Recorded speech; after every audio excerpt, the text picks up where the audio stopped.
Hi there, my name is Taylor Clouse and I'm going to be your nutrition expert.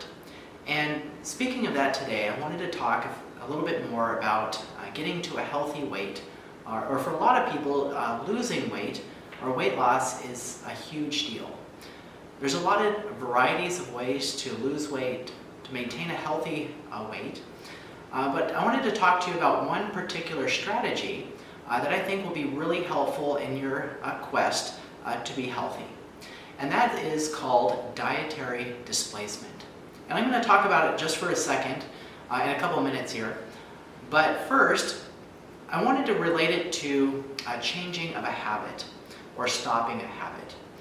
For most people, they have habits that they would like to stop, they like to get rid of. And quite honestly, it's very difficult to stop something, to go cold turkey. Inevitably, you find yourself back into the same groove. So psychologists have taught us that the best way to stop a habit is to replace it.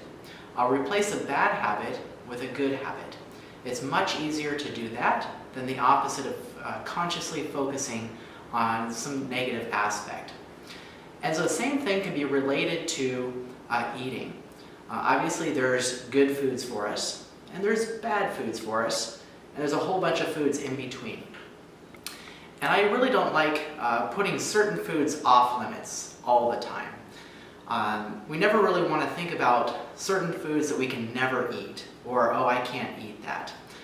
But really, focusing on the foods that we should be eating, that we need to eat. And so that's where we get into dietary displacement.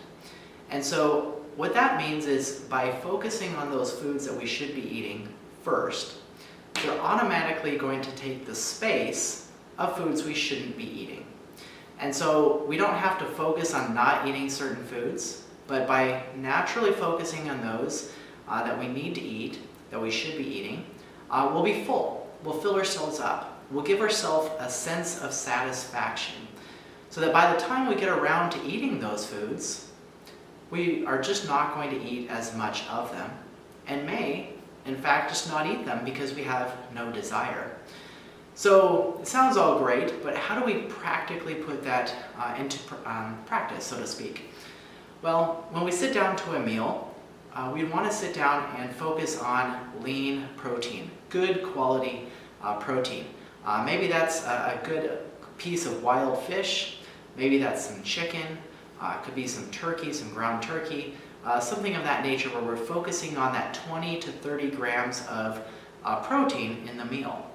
Then we would want to move on to our vegetables. And yes, we do need to eat veggies and we do need to focus on that. Maybe it's something simple, green salad. Maybe we just start off with some carrots, cucumber. Whatever you like, find something that you enjoy.